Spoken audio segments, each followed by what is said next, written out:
रतलाम जिले की डोडन में प्रतिवर्षानुसार इस वर्ष भी 10 दिवसीय विशाल भीषासरी माता जी का मेले का आयोजन किया गया। इन दिनों अनेक धार्मिक आयोजन हुए। आज अंतिम दिन विशाल कवि सम्मेलन का आयोजन किया गया, जिसमें राष्ट्रीय अंतर्राष्ट्रीय कवि मुकेश मोलवा, इंदौर मध्य प्रदेश, सरिता सरोज नागपुर महाराष्ट्र, संदीप सांदीपनी रीवा, रजनीश शर्मा सीतामू, कानू पंडित नाथद्वारा राजस्थान, दीपक पारिक भिलवाड़ा कवि सम्मेलन संचालक आदि कवियों ने राष्ट्रहित, राष्ट्र चिंतन, हास्य कविताओं व अगाध प्रेम की कविताओं से श्रोताओं को स्तब्ध होने पर मजबूर कर दिया। अंतिम दिन पर मुख्य अतिथि क्षेत्रीय विधायक डॉक्टर राजेंद्र पांडे, श्री राष्ट्रीय राजपूत गणेश सेना प्रदेशाध्यक्ष शिव प्रताप सिंह चौहान, प्रदेश प्रवक्ता जितेंद्र सिंह बरखेड़ी, जिला पंचायत सदस्य प्रतिनिधि गोपाल सिंह गुर्जर आदि रहे। यह मेले का आयोजन ग्राम पंचायत सरपंच जगदीश मालिक, सचिव नाथूलाल पाड़ेदार, उप सरपंच जगदीश, समस्त पंच एवं ग्रामवासियों द्वारा आयोजित किया गया। आप लोग अपनी भुजाओं की शक्ति तालियों के माध्यम से हम तक पहुंचाए। आज ये महासंगम होने वाला है और महासंगम बहुत अच्छा होगा माँ भगवती की कृपा से। आग लगी वनखंड में दाजा चंदन वंश, हमारे राजस्थान में कहा जाता है, मैं राजस्थान से आया हूँ। आग लगी वनखंड में दाजा चंदन वंश, मैं तो दाजू पाक बिन तू क्यों दाजे हंस। जब चंदन के वन में आग लग गई तो पेड़ में अपने ऊपर बैठे हंस से कहा तू उड़ जा, मैं तो दाजू पाक बिन तू क्यों दाजे हंस। पान मरोड़िया रस पिया बैठा एक अंडाल, है बड़ो मैं उड़ चला जीणों के ते काल, जीणों के ते काल। तो हम यहाँ परिश्रम निकलेश हारिणी तू दिव्य ज्ञानी है, माँ दिव्य ज्ञानी है, माँ श्वेत वस्त्र धारिणी सबसे महान है, माँ श्वेत वस्त्र धारिणी सबसे महान है। अज्ञानी क्लेश हारिणी हो, अज्ञानी क्लेश हारिणी तू दिव्य ज्ञानी है, माँ दिव्य ज्ञानी है, माँ श्वेत वस्त्र धारिणी सबसे महान है, माँ श्वेत वस्त्र धारिणी सबसे महान है। वेदों की ऋचाएं तू ही ग्रंथों का सार तू, वेदों की ऋचाएं तू ही ग्रंथों का सार तू, मुरली की दान तू है माँ गीता पुराण तू, मुरली की दान तू है माँ गीता पुराण तू। श्रृंगार तेरा हो, श्रृंगार तेरा गीत कविता में प्राण है, श्रृंगार तेरा गीत कविता में प्राण है। सबसे महान है मतु सबसे महान है, सबसे महान है मतु सबसे महान है। अज्ञान क्लेश कोयल की कूक में तू पपीहे की प्रीत तू, क्या बात है। कोयल की कूक में तू पपीहे की प्रीत तू, जल तल गगन के हल्के रिवाजों की रीत तू, जल तल गगन के हल्के रिवाजों की रीत तू। कोयल की कूक में तू पपीहे की प्रीत तू, जल तल गगन के हल्के रिवाजों की रीत तू। तुझसे ही पाया हो, तुझसे ही पाया सरिता ने वरदान है, तुझसे ही पाया सरिता ने वरदान है। सबसे महान है मधु, सबसे महान है, सबसे महान है मधु। बाकी सीताओं में विधायक भाई साहब अल्लाह की जय बार भी थोड़ी पार्टी थी, खुद ही नहीं आया है, उन्होंने संपत्ति नहीं पड़ रही है, आया बात भी घूम गया कपाली बना के जो अंडे आया बड़ा का काम कर रहा है भी आदमी पार्टी में नहीं बदल लिया, ये थोड़ा संस्कार आयो नहीं, दिन दिन आवेगा। थोड़ा मैं करता हूँ भाई साहब, नमन करता हूँ आपको। वो पोकट लौट थी लूंगा बाजी भाई साहब ने बोल दिया है क्या मंत्री जी ये भी तारी फाइल निपटा ही देगा, थोड़ा खिलाफ मत बोल ज्यादा। लेकिन भाई साहब आप भी जनता हो, कोई लौट नहीं रहा, चुनाव हो रहा है, प्रणाम करता हूँ। पोकट लौट लेने की जरूरत नहीं है, देखो सब ना मालूम है और विधायक लोगों को ज्यादा मालूम है।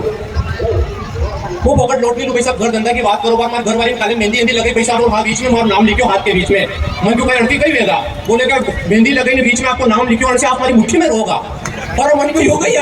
भाई साहब आप कपड़े पड़ा आदमी भी जाओ, लेकिन घर वाले पूरा नहीं पड़े। एक दिन बोली कहीं अपना घर में टूटा फूटा कप पड़ा था, बड़ा बड़ा लोग अपना घर में आवा, कभी हो कभी सम्मेलन करता बोलो ढंग का कप तो लाओ। भाई साहब जन्म जात पड़को आदमी वहाँ पे खाली 200 रुपया पड़ा भगवा कलर का भी। वो लेन सीता मुझे मन को पैसा 2 स्टैंडर्ड कप दो यार, बोले 100 रुपया को एक कप मन को दो ही दे, 2 कप लेन घर आया। पैसा घर वाले तो मन को अमीर भी गया, बोले कहीं हो मेरे को 100 रुपया का कप में चाय पाऊंगा बना, घर वाले ने भी बकरी का दूध की चाय बनाई तो आप हम जी हमारे बेस को थोड़ी मिलेगा। मैं बकरी का दूध की चाय बनाई, एक कप बन के पूरी एक बार चाय बनी भी बात करता करता मैं पप्पू टल्लो लाइक कप उठी गयो। भाई साहब घर वाली ऊपर चढ़ी, बोला फोड़ लगो पूरा घर का टांगा फोड़ दो, बर्बाद कर दो और मन को मंडी कप तो मुलायो तो लोड धोखा नहीं। भाई साहब ऐसा बात करवा मैं दूसरा कप की फोड़ती टल्लो लाइक वो उठी गयो, मन को अब वो कहीं ना कहीं हुआ लेकिन कहीं हिम्मत चाहो भाई साहब घरवाली थी क्या बोले मुंह कहीं को वर्ती मिलेगा केवल की कि कब यहाँ करने भेजो और मन को बात कर रही है भाई साहब थोड़ा धार्मिक आदमी हूँ एक जुआर की मुट्ठी बनी ऊपर चढ़ो छत पे बोले कटे मन को कहीं को चिड़िया दाना डालवा जीरो वही नीचे आ जाओ चिड़िया पीने की बात थोड़ा मन की बात करे यार भाई साहब पर घर के हमने नीम को पेड़ 2-4 बंदर ऊपर चढ़े नीचे उतरे बाबा ने देखिए पूरा दिन भर एक बंदर पत्रों कलाकार भाई साहब की 1 मिनट में ऊपर चढ़ी नीचे उतरी जा मैं घरवाली में बाहर बुला गया हो मन क्यों भाई बोले कि बंदर देखी रहा मन क्यों हाँ 1 मिनट में ऊपर चढ़ी नीचे उतरे मन क्यों हाँ बोले कि आप चढ़ी जाओ मन क्यों नहीं चढ़ा तो बंदर थी क्या हुई क्या अरे मन को यहाँ की बात हुई यार भाई साहब लेकिन विद्यार्थी मुँह भावुक भी क्यों ब्राह्मण आदमी भावुक भी जा वो मैं 1 महीना तक प्रैक्टिस करी दुनिया सब छोड़ेगी वो बंदर 1 मिनट में चढ़े 30 सेकंड में ऊपर चढ़ी नीचे उतर लगे फिर मैंने बोली घरवाली मन को यहाँ बोले भाई मन को देख 30 सेकंड में ऊपर चढ़ी नीचे उतरी गयो तो घरवाली मन कहेगा थापमन वांद्रा भरा की नहीं हो ये घटना हमारे शुरू की एक बार मैं सब सीतामू गया हूँ सीतामू की फोन पे फोन आई ना फोन आया मैंने यार काटी दो यार बड़ा लोग है बड़े बैठो तो मौके बड़ा लोगों के पास में बैठो थोड़ी देर बाद फिर काटी दो तीसरी बार फोन आया मैंने उठे क्यों मैं बड़ा लोग मीटिंग में बैठो दिन भर व्यस्त हूँ बिल्कुल फोन मत लगा क्योंकि फोन काटी दो पैसा में रखी लो बड़ को फोन तो नहीं आया लेकिन 10 मिनट बाद मैं पड़ोसन को फोन आई गयो अपना पहली घंटे में उठे जो मैं हाँ भाभी बोलो मेरी बनी को पैसा फ्री हो गई मैं तो दिन भर फ्री हूँ मैं तो कई बात करनी है बोले मार कई बात नहीं करनी आपकी घर वाली यह बात कर रही और मोर दिमाग खराब ही तो मैं हो गई बस्ता था फोन लेने हाँ बता कहीं को लानो कहीं बोले मर तो कहीं मत लाजू अबे ठीक कराओ जी था के एड्रेस ली ना मैं ऐसे किया था पीरवार में नहीं मन को एंटी मुझे गिरो तो के 60 रुपया को केला लाई को कलाकारी खाली 21 रुपया दिया तो मैं घरवाली की एक बात बताओ कि मैं लेवा आया था केला बेचवा आया था और घटना भाई साहब शादी भी बंधन भी मरने जस्तरी शादी भी 4 दिन घरवाली की 5वें दिन साला जी इन्होंने जाएंगे अपना माइंड खराब ही गयो भाई साहब क्योंकि नई नई घरवाली ऐसी लाके गुलाब का फूल नहीं गई और आप मन के मन की बात करांगा छठे दानी में पहुंच गया मन को घरवाली की कहीं बात करांगा लेकिन साला जी मौका ही नहीं चाहिए सोयाबीन देखो पीनी पड़ेगी या मक्की रोजड़ा खाई गया मैं के दिमाग खराब मत कर मेरा टारगेट दूसरा है तो मौका ही दे मन को शाम को कहीं ना कहीं बात करांगा और शाम को सब सालिया गिरिंग बेटी की जिया जी कहीं वीरो और हम मन को बात करवा दो लेकिन कोई मौका दे बात कराओ अच्छा मन लेकिन घरवाली नहीं दो तैयार भी यहाँ तक चुड़िया पेरी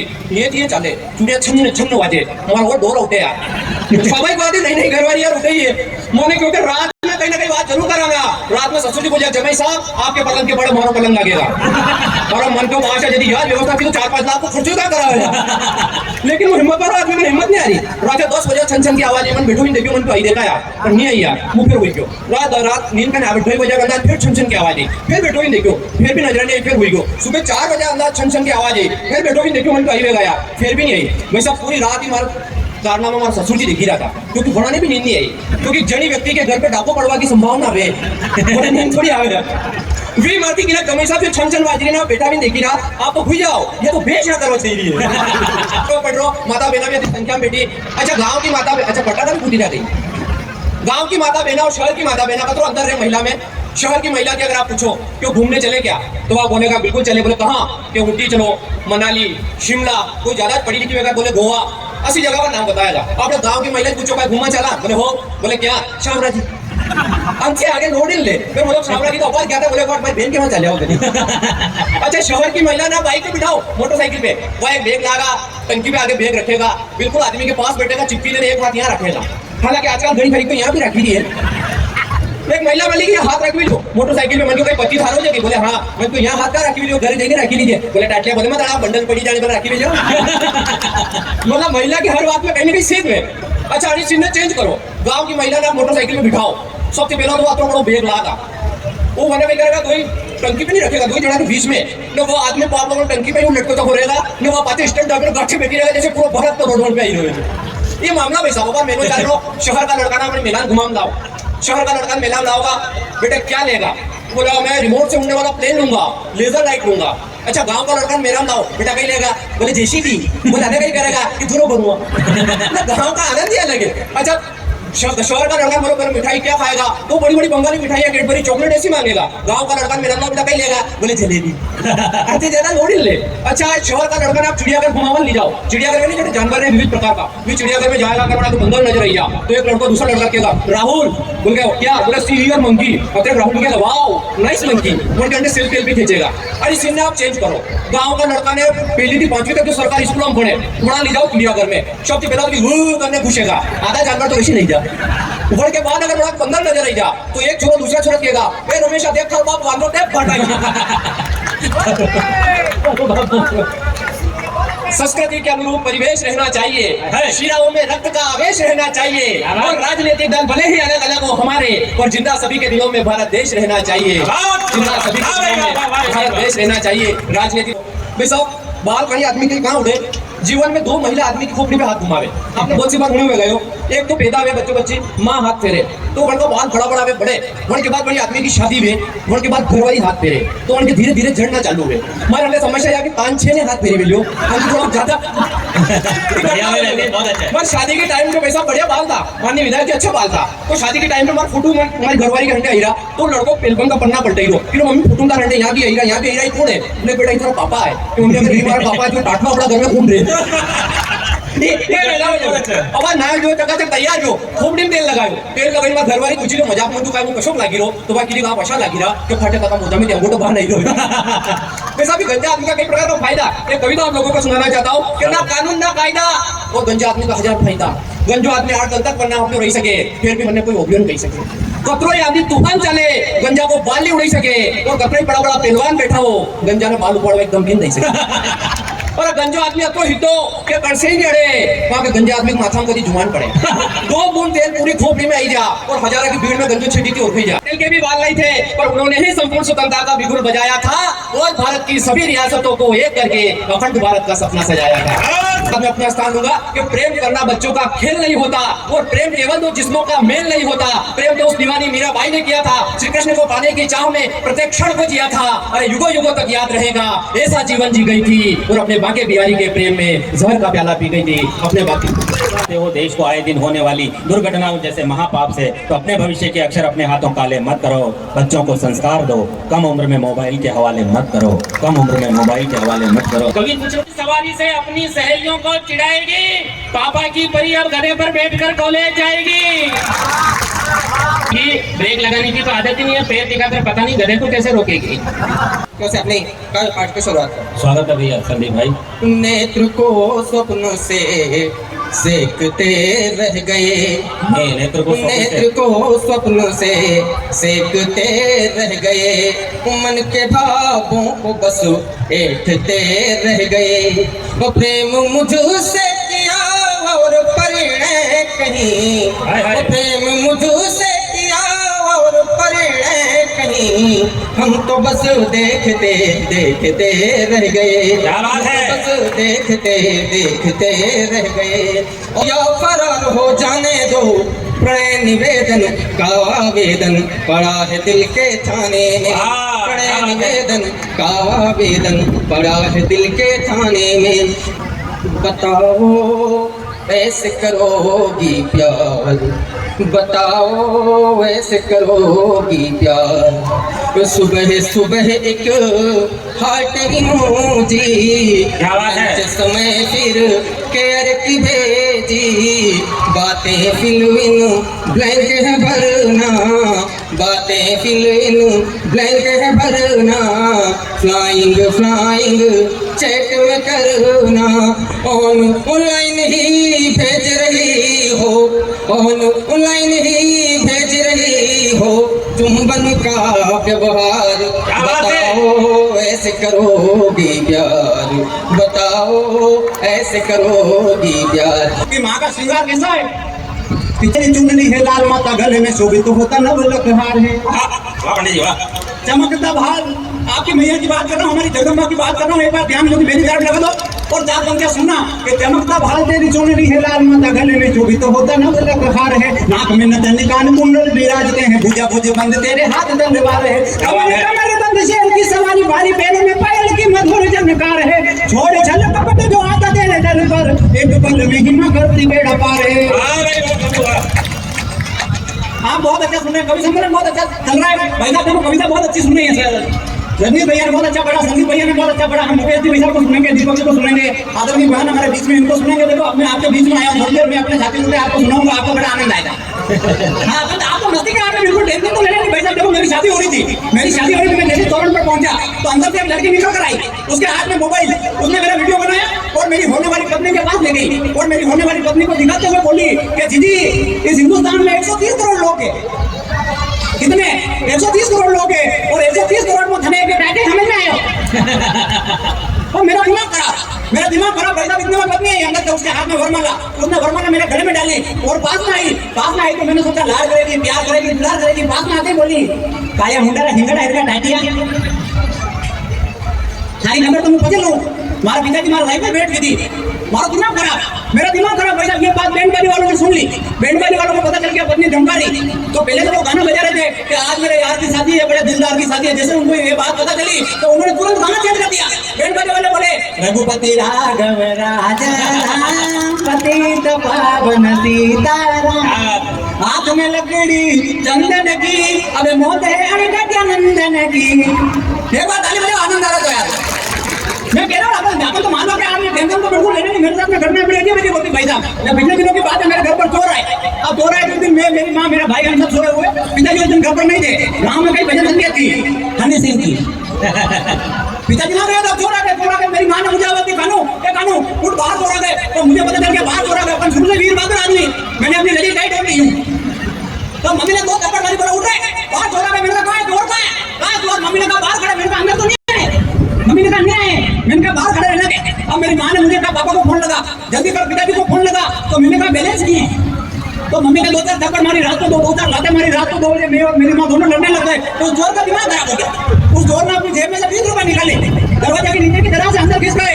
वो चोर दरवाजे के पास आया और पास आकर के हमसे बोला, अरे मंगतो, ए भिखारियों, ए लड़ो मुझसे, सुबह 20 रुपए का बैलेंस डलवा लेना।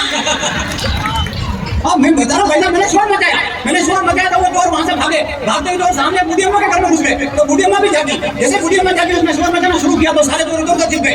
एक चोर इधर छिप गया, एक चोर इधर छिप गया, एक चोर ऊपर छिप गया। दाग तो मुझे अपना मालूम में डांट बोला ऊपर, एक चोर ऊपर छिप गया। अब सहयोग से जो चोर ऊपर छिपा, उस चोर का नाम प्रभु। जो चोर ऊपर छिपा, उस चोर का नाम प्रभु। अब वो माँ के बेटा आ गया, बूढ़ी अम्मा के बेटा आ गया। उन्होंने पूछा माँ क्या हुआ? तो माँ बोले प्रभु जाने। वो चोर ऊपर छिपा, उसका दिमाग खराब, सीधा डोंगरी के ऊपर ही कूदा।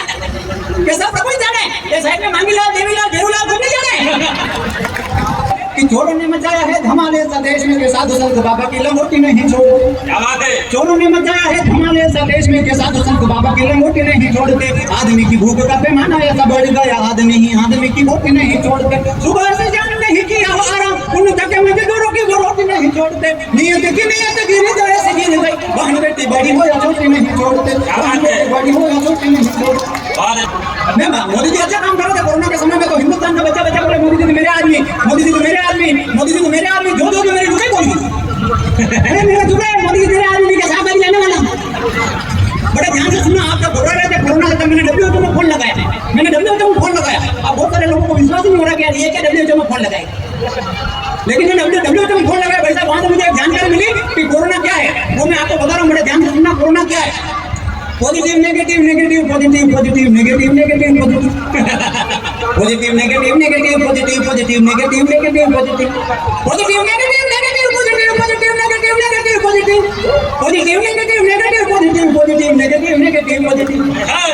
इस जन्म में आपको कुछ समझ में आया?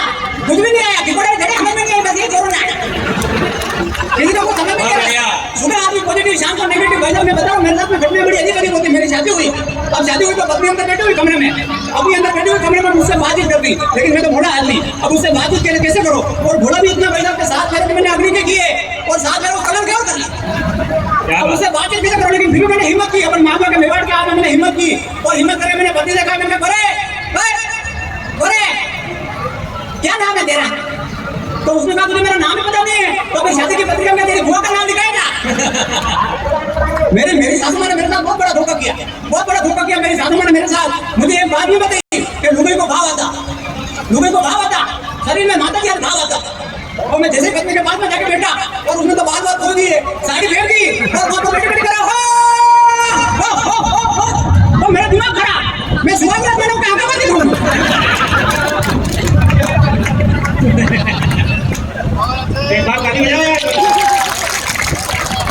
फिर मैंने हिम्मत की। भाई साहब मानो मेवाड़ के आदमी, मैंने हिम्मत की और हिम्मत करके धोप दिया।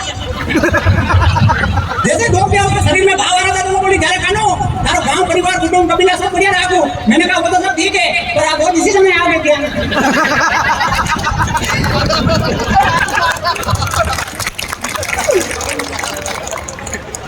एक बार सारे लोग दोनों हाथ ऊपर उठाओ, सारे लोग इसे ताली में बदल दो। 1 मिनट तक आपकी बजरी हुई ताली, कानू पंडित को आश्वस्त देते हैं। बहुत बढ़िया। मैं माताओं बहनों का बहुत सम्मान करता हूँ, प्रणाम करता हूँ। माताओं बहनों होती क्या है कि चंदन का बंधन करके मौत की शैया पर सुला दिया, राष्ट्र हित में जिसने पुत्र हितों को भुला दिया, जिसकी हिम्मत देखकर आसमान का सीना बढ़ गया, पुत्रों के सामने पुत्र 2 टुकड़ों में कट गया। इतना होता हुआ भी ना आंखों में आंसू थे, ना दिल में हाय थी, ऐसी मर्दानी हमारी मां बनना चाहे थी। भाषा बस में चढ़े, अब बस में चढ़े तो उनको सीट पर बैठने नहीं दे, कोई सीट पर रुमाल रख दे, कोई सोर रख दे, कोई बेग रख दे। भाषा ने कहा ये सारी चीजें हटाओ, तो सवारी उनका नहीं, भाषा की सीट हमारी हो गई। भाषा ने कहा अच्छा ये रुमाल सोर बेग रखने का सीट तुम्हारी हो गई, तो सवारी उनका हाँ भाषा हमारी हो गई। आप देखना अपने मालवा मेवाड़ वालों का दिमाग, भाषा बस से बाहर उतरे, अपनी पगड़ी उतारी, बस के ध्यान तरफ लपेट ली, बोले उतरो पूरी बस मारी उतरो। बढ़िया भाई क्या बोल रहे थे? एक ध्यान चला, वो ध्यान में बड़े बच्चे बुजुर्ग युवा जवान सब बैठे हुए थे। एकदम उसमें से एक बच्चा गिरा, और बच्चा गिरा उसको बचाने के लिए कोई नहीं कूदा। एकदम अपने यहाँ के ढोढर के भाषा बैठे हुए थे, उन्होंने छलांग लगा दी। सब थोड़े सोचने लगे अपने होता है ये भाषा को गया तो बड़ा शर्म का काम हो गया, बड़ा नाक कटन जैसा काम हो गया, तो सब थोड़े पे कूदे। और भाषा कौन बच्चे के नाम बात नहीं, भाषा से बोले भाषा आपको इसमें में बड़ा जवाब आपको बड़ा जोश है, बड़ा जुनून है। भाषा बोले बात बात नहीं है, तो बड़ी बात नहीं यार, पहले मुझे बता मुझे धक्का किसने दिया। ये आनंद है। अब मैं बैठे हुए लोगों से रिक्वेस्ट करना चाहता हूँ हाथ जोड़कर कि आपको जो शादी ब्याह में गाए जाने वाले लोकगीत आते हैं वो अपनी आने वाली बेटियों को सिखाना, अपनी आने वाली बहुओं को सिखाना। बाकी लोकगीतों की ये मौखिक परंपरा, मौखिक संपदा आपके साथ में नष्ट हो जाएगी। बने उड़ान मेरे परिवार के प्रति तू फर्ज मत भूलना, माता ने निचोड़ दिया सीना तेरे लिए, तेरे संग तू लाई हुई दर्द मत भूलना। तो बहनों की खुशियां भी तूने परिवार डाली, जमाने की ठोकरों का मर्द मत भूलना, और खुद की जवानी तेरी जिंदगी को दे दी प्यारे। ऐसे बूढ़े पिताजी का कर्ज मत भूलना, ऐसे बूढ़े पिताजी का कर्ज मत भूलना। अब वो शादी की पत्रिका छपवाने गया, वहाँ पर क्या हुआ, उस कंप्यूटर में पहले से 7-8 पत्रिका और टाइप करके रखी हुई, कोई मिस्टेक हो गई, सारी पत्रिका एक साथ छपी। अब उस आदमी की शादी की पत्रिका कैसे छपी, आप सब सुनना, आनंद लेना, बड़ा आनंद आएगा आपको। शादी की पत्रिका सुनना, शादी की पत्रिका कैसे छपी। शादी की पत्रिका स्टार्ट, श्री गणेशाय नमः, श्री जानकी वल्लभो विजयते, श्री भैरवाय नमः, वक्रतुंड महाकाय सूर्यकोटि समप्रभ, निर्विघ्नं कुरु मे देव सर्वकार्येषु सर्वदा। 2 दिल में 2 नक्ष मिला, 2 सपनों ने श्रृंगार किया, 2 दूर देश के पथिकों ने संग चलना स्वीकार किया। भेज रहे हैं स्नेह निमंत्रण प्रियवर तुम्हें बुलाने को, ओ मानस के राजन तुम भूल न जाना आने को। आनंद कंद नंद नंदन प्रभु श्रीनाथ जी की ऐसी मनोकामना से मेरे पिताजी का स्वर्गवास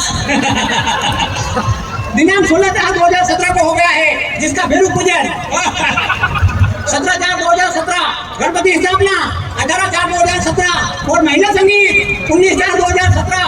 और महिला संगीत में ध्यान से सुनना, महिला संगीत में पुत्र नहीं तुम्हें ढकारा, स्वतंत्र से छुटकारा, दिया कराया, ऊपरी छाया, पति पत्नी में अनबन, जमीन में गड़ा हुआ धान, प्यार में विफलता, व्यापार में घाटा, सिर दर्द, बदन दर्द, घुटनों का दर्द, घुटनों का दर्द, सारी बीमारियों का इलाज जयजी साहब श्रीमान हीरालाल जी के द्वारा बिना तेरा सारी बीमारियों का इलाज जयजी साहब श्रीमान हीरालाल जी के द्वारा बिना तीरा, बिना पट्टी, बिना टाके के एक खुराक में किया जाएगा। और उसमें लिखा हुआ, नीचे अपन लिखते उसमें लिखा हुआ नोट शव यात्रा जयजी साहब श्रीमान फकरचंद जी के 7-8 बजे बंद हो जाएगी। और नीचे लिखा हुआ बाल मनोहर, ना कोई बात चलेगी, ना कोई बहाना ही होगा, ना कोई बात चलेगी, ना कोई बहाना ही होगा। और मेरे पिताजी के क्रियाक्रम में आपको लेकिन कहना चाहता हूँ कि धीरे धीरे दम तोड़ रही है लोक संस्कृति की वादियाँ, क्योंकि इन पर हावी होती जा रही है बॉलीवुड की शादियाँ। पुरानी शादियों में केवल एक मिठाई, सब्जी और पूरी होती थी, लेकिन उन शादियों से हमारी भावनाएं जुड़ी होती थी। क्या बात है भाई, वाह, बहुत अच्छे। महिलाएं सारा आपके ढोडर गांव पर इस सनातन धर्म की संस्कृति को सहेजने वाले गांव पर एक गीत लिखकर रहे हो, आप सबका आशीर्वाद मिले कि बरगद नीम और अम्बुआ की छांव जरूरी है, बरगद नीम और अम्बुआ की छांव जरूरी है, इसीलिए इस हिंदुस्तान में गांव जरूरी है। बरगद नीम और अम्बुआ की छांव जरूरी है, इसीलिए इस हिंदुस्तान में गांव जरूरी है। गांव का हृदय स्थल प्रकृति का धाम है, जहाँ धोखे के सब होते शुरू काम है। और उन्होंने शहरों को तो सिखा दिया है, गांव में तो सदियों से होता राम राम है। क्या बात है। पोतों को दादा के छूना, पोतों को दादा के छूना पाँव जरूरी है, इसीलिए इस हिंदुस्तान में गांव जरूरी है। और शहरों में अपन देखते हैं कि माता पिता कहीं जाते तो अपने बच्चों को किसी आया के पास छोड़कर चले जाते, वो आया उन बच्चों को मारती है, पीटती है, लेकिन हमारे गाँव में ऐसा नहीं होता।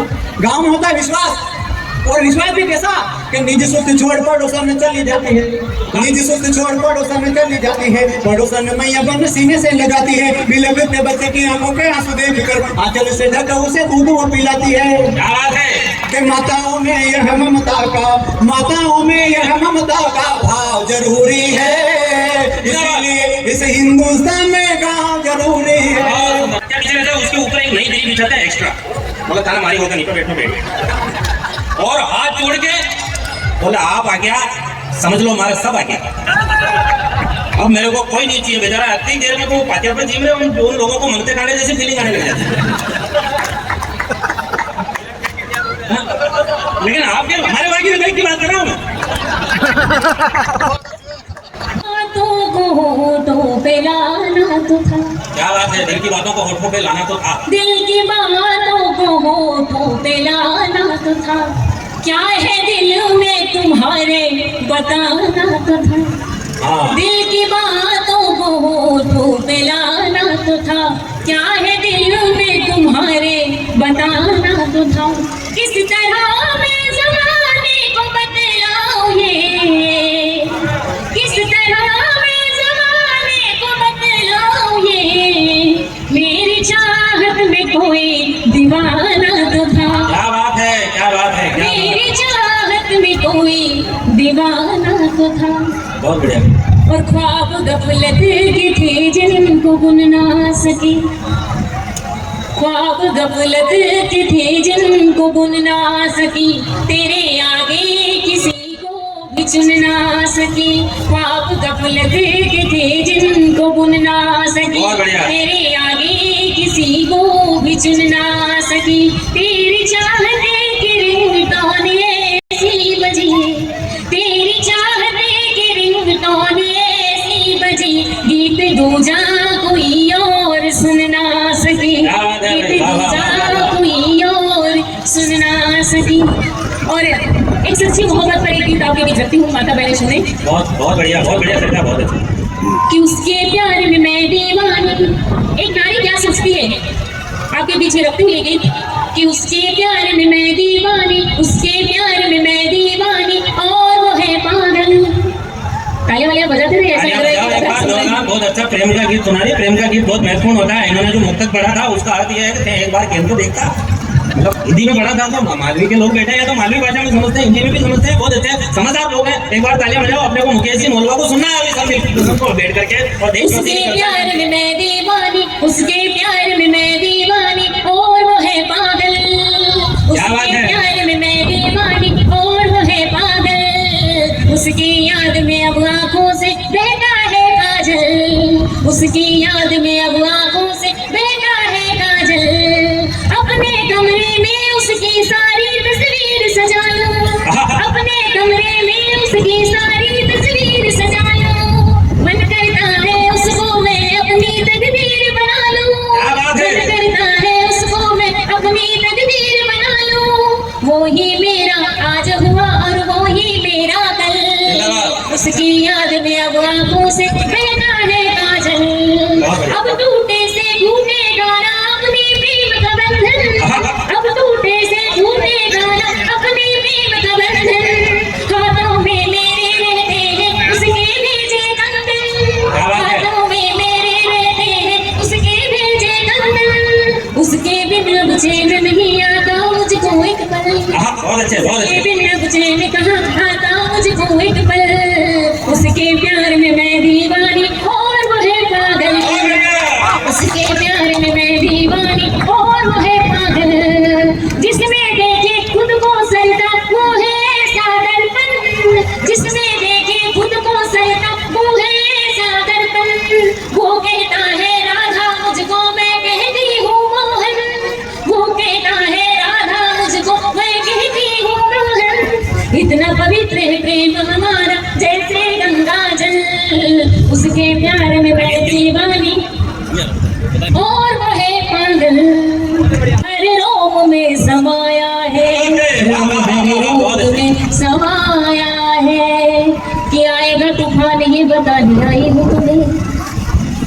आएगा तूफान ये बताने आई हूँ तुम्हें, आएगा तूफान। सभी की तालियां बजे तो ये गीत रखूंगा आपके बीच कि आएगा तूफान ये बताने आई हूँ तुम्हें, आएगा तूफान ये बताने आई हूँ तुम्हें, चेहरे जो भी दोगले दिखाने आई हूँ तुम्हें, चेहरे जो भी दोगले दिखाने आई हूँ तुम्हें, आएगा तूफान ये बताने आई हूँ तुम्हें, आएगा तूफान ये बताने आई हूँ तुम्हें, चेहरे जो भी दोगले दिखाने आई हूँ तुम्हें, चेहरे जो भी दोगले दिखाने आई हूँ तुम्हें, झूठ के गुब्बारे जो दे गए थे चुनाव में, गुब्बारे जो दे गए थे चुनाव में, वोट की मती हमारे ले गए थे गाँव में, जाके बैठ गए हैं वे बंगलों की छाँव में, रो रहा किसान भूखा प्यासा देखो गाँव में, रो रहा किसान भूखा प्यासा देखो गाँव में, और हम तो सारा का कर्जा हम चुकाएंगे।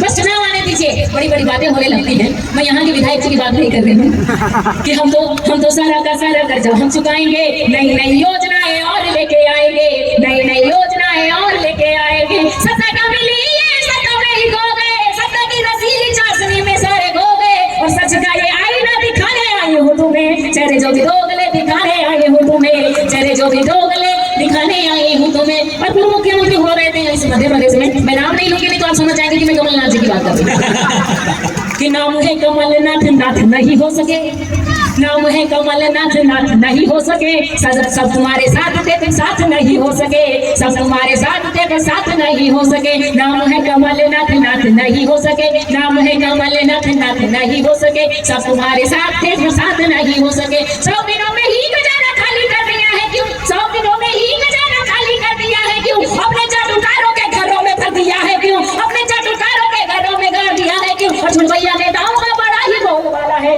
छुड़वैया नेताओं का बड़ा ही बोल वाला है, सैया भाई कोतवाल बोल कहने वाला है, सैया भाई कोतवाल बोल कहने वाला है। और जख्म ये किसानों का दिखाने आई हूँ तुम्हें, जख्म ये किसानों का दिखाने आई हूँ तुम्हें, चेहरे जो भी दोगले दिखाने आई हूँ तुम्हें, चेहरे जो भी दोगले दिखाने आई हूँ तुम्हें। और एक चौकीदार ने कमाल कर दिखाया है, क्या बात है, सच कह दिया हो, तालियां बजनी चाहिए कि एक चौकीदार ने कमाल कर दिखाया है, एक चौकीदार ने कमाल कर दिखाया है, एक चौकीदार ने कमाल कर दिखाया है, बड़े बड़े घोटालों से पर्दा हटाया है, बड़े बड़े घोटालों से पर्दा हटाया है, एक चौकीदार ने कमाल कर दिखाया है, बड़े बड़े घोटालों से पर्दा हटाया है। 60 साल बने थे जो नेताओं के वेश में, डाकू ये घूमते थे नेताओं के वेश में, और मोदी जी के 9 साल देखो सब पे भारी है, बाप का घड़ा भरा है जेल की तैयारी है, बाप का घड़ा भरा है जेल की तैयारी है। 900 चूहे खा के बिल्ली हंस की बात करती है, 900 चूहे खा के बिल्ली हंस की बात करती है, जिस जनता को लूटा उसके हक की बात करती है, जिस जनता को लूटा उसके हक की बात करती है। और जागो जागो जागो मैं जगाने आई हूँ तुम्हें, चेहरे का भी दोगले दिखाने आई हूँ तुम्हें, आएगा तूफान ये बताने आई हूँ तुम्हें, चेहरे जो भी दोगले दिखाने आई हूँ तुम्हें। द्रौपदी भी लखती है, खूनी आंसू रोती है, द्रौपदी भी लखती है, खूनी आंसू रोती है, और आजकल तो हर बेटी सहमी सहमी होती है, और आजकल तो हर बेटी सहमी सहमी होती है। और गाना बनाएंगे चीर लेके राहों में, क्या बात है भाई, वाह वाह वाह, गाना बनाएंगे चीर लेके राहों में, वासना की चौसर अब सबके मन में होती है, वासना की चौसर अब सबके मन में होती है। और क्या मिला तुझको बता मुझको सताने वाले, हाँ क्या बात है, क्या मिला तुझको बता मुझको सताने वाले, खुद भी रोएगा कभी मुझको रुलाने वाले, क्या मिला तुझको बता मुझको सताने वाले, खुद भी रोएगा कभी मुझको रुलाने वाले। बस्तियाँ खूब जली मेरे वतन में लेकिन, बस्तियाँ खूब जली मेरे वतन में लेकिन, बस्तियाँ खूब जली मेरे वतन में लेकिन, अब नहीं कोई यहाँ बस्ती बसाने वाले, अब नहीं कोई यहाँ बस्ती बसाने वाले। उसकी औलाद भी एक फौज सताएगी उसे, उसकी औलाद भी एक, उसकी औलाद भी एक रोज सताएगी उसे, उसकी औलाद भी एक रोज सताएगी उसे, उसकी औलाद भी एक रोज सताएगी जाएगी उसे। बूढ़े माँ बाप को है जो भी सताने वाले, बूढ़े माँ बाप को है जो भी सताने वाले। और द्रौपदी ढूंढती फिरती है कन्हैया तुमको, द्रौपदी ढूंढती फिरती है कन्हैया तुमको। अब नहीं कोई यहाँ उसको बचाने वाले, अब नहीं कोई यहाँ उसको बचाने वाले। उनके अश्क बहाएगा वो एक दिन सरदा, उनके अश्क बहाएगा वो एक दिन सरदा, उनके अश्क बहाएगा वो एक दिन सरदा। मेरी आंखों में समंदर को बसाने वाले, मेरी आंखों में समंदर को बसाने वाले। किनारे ये है नारी वो है, ऐसा लग रहा है कि हवा भी साथ दे रही है म्यूजिक के साथ। किनारी ये है नारी वो है, नारी ये है नारी वो है, ये बात सदा समझाते हो। करके महिमा मंडित उसको नव दुर्गा रूप बताते हो, करके महिमा मंडित उसको नव दुर्गा रूप बताते हो। नारी के बिना धर्म कर्म तुम पूर्ण नहीं कर पाते हो, नारी है तो हर रिश्ता है यह सत्य समझ नहीं पाते हो। पाकर सायब लाखों फिर क्यों दुशासन बन जाते हो, पाकर सायब लाखों क्यों फिर क्यों दुशासन बन जाते हो। इतिहास उठा कर देखो तुम, देवों ने इसे बनाया है। कहा जाता है कि जहाँ भगवान भी हार जाते थे तब सारे देवगण माता काली के पास जाते थे। कि इतिहास उठा कर देखो तुम, देवों ने इसे बनाया है। जब जब असुरों के वंश बड़े नर चंडी रूप दिखाया है, जब जब असुरों के वंश बड़े नर चंडी रूप दिखाया है। सजनों और संहार सभी में अबला को आगे पाते हो, तुम भी तो माँ के बेटे हो, क्यों माँ की कोख लजाते हो। इस गंगा नीर की धारा को मैला करके इतराते हो, पाकर सायब लाखों फिर क्यों दुशासन बन जाते हो। नारी सीता है राधा है, नारी सीता है राधा है, अनुसैया बनना धाई है। ये काली दुर्गा चामुंडा मीरा है लक्ष्मी बाई है, ये काली दुर्गा चामुंडा मीरा है लक्ष्मी बाई है। ये ममता डोरी का मंदिर, ये बात समझ नहीं पाते हो। इस गंगा नीर की धारा को मैला करके इतराते हो, पाकर सायब लाखों फिर क्यों दुशासन बन जाते हो, पाकर सायब लाखों फिर क्यों दुशासन बन जाते हो। अंतिम कुछ मुक्तक फिर आप सभी से इजाजत चाहती हूँ कि तेरे हर एक गम को गले से लगाएंगे, क्या बात है। तेरे हर एक गम को गले से लगाएंगे। वादा रहा के साथ हमेशा निभाएंगे, वादा रहा के साथ हमेशा निभाएंगे। क्या बात कर रहे हो चरागों की हमसे तुम, क्या बात कर रहे हो चरागों की हमसे तुम। हम तो तुम्हारे वास्ते ये दिल जलाएंगे, वास्ते ये दिल जलाएंगे। मैंने सहेलियों में ये ऐलान कर दिया, सरेआम कह दिया। मैंने सहेलियों में ये ऐलान कर दिया, सरेआम कह दिया।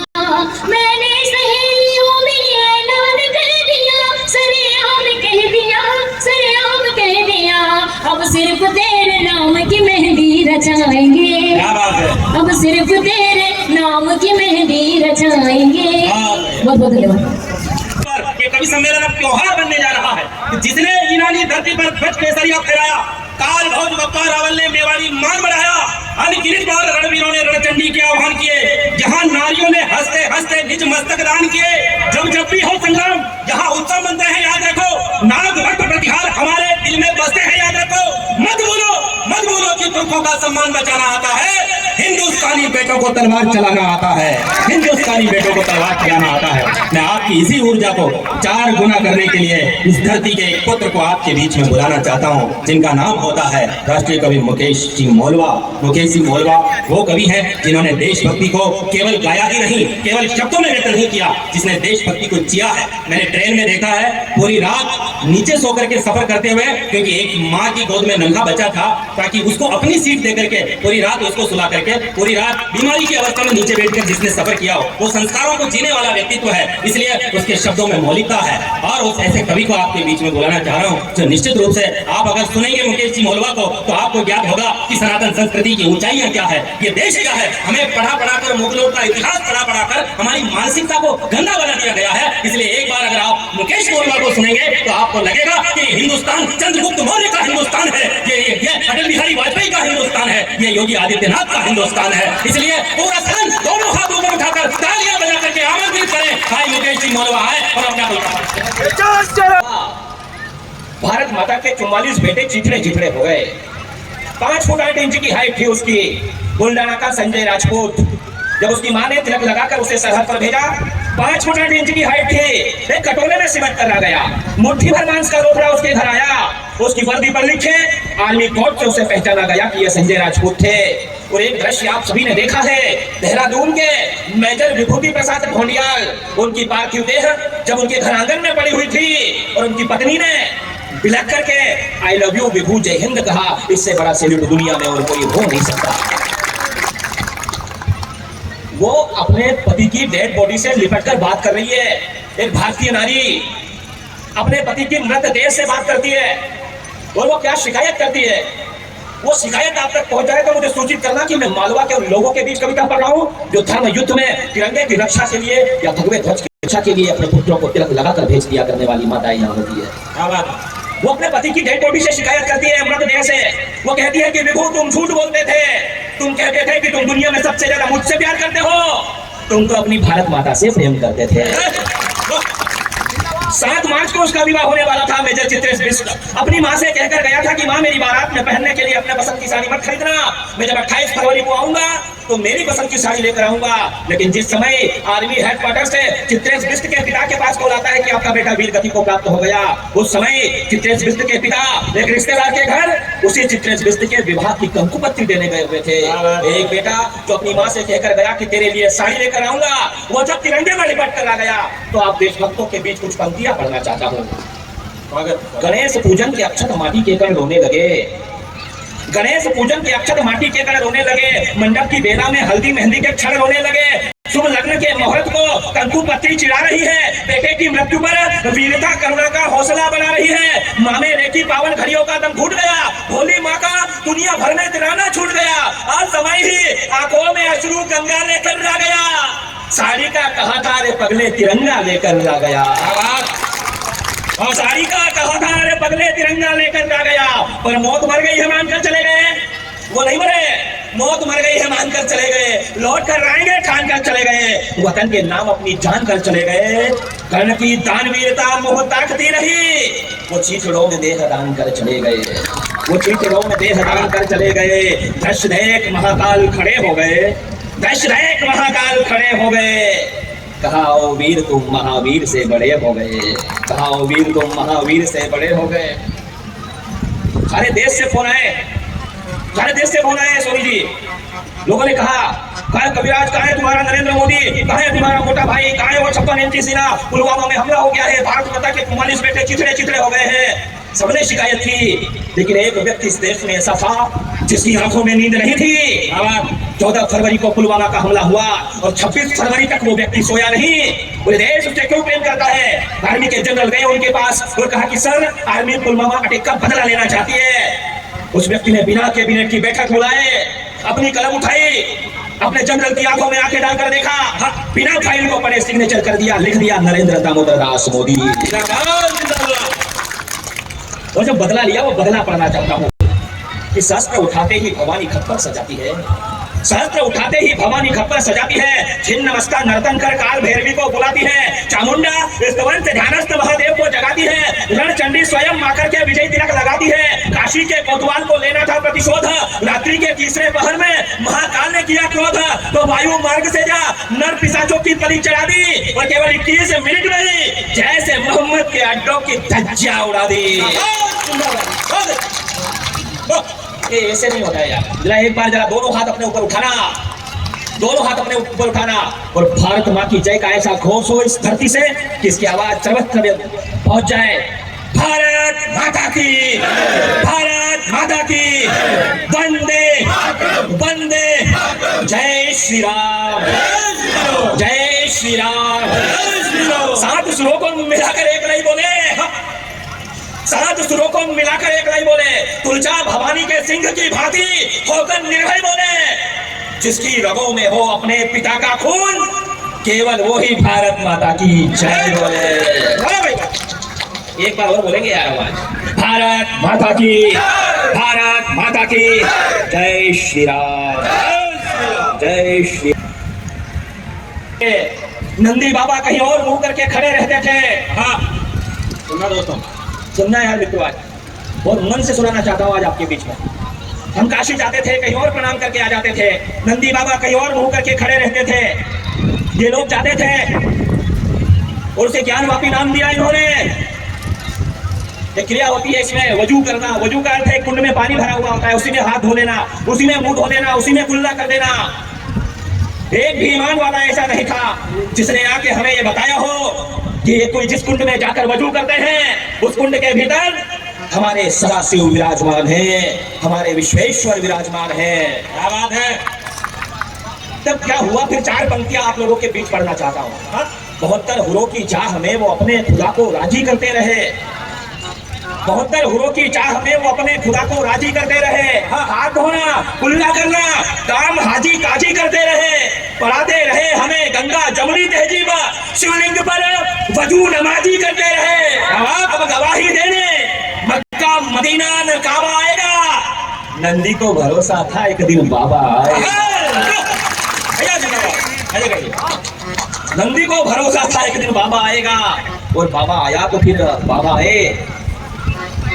ये मेरी बात आप तक पहुंच रही है, मुझे पता है पहुंच रही है, लेकिन ये जो मेले का जो शोरगुल है ना, यही तो आनंद है यार, यही तो मस्ती है, यही तो उल्लास है। ये मेला है तो कभी सम्मेलन है। ये जो पीछे खड़े हैं सो के सुन रहे हैं, ये कोई प्रोटेक्शन है क्या आपका उधर से? इधर आ जाओ यार, सच में आ जाओ। मैंने जैसे चाय बोला तो ऊपर से खड़ा हो गया उधर, क्यों चाय ले जानी है। चाय नहीं लानी है, चाय वाले को लाना है। हाँ वो ये चाय वाला तो आएगा कंफर्म है, मामा का भरोसा नहीं है।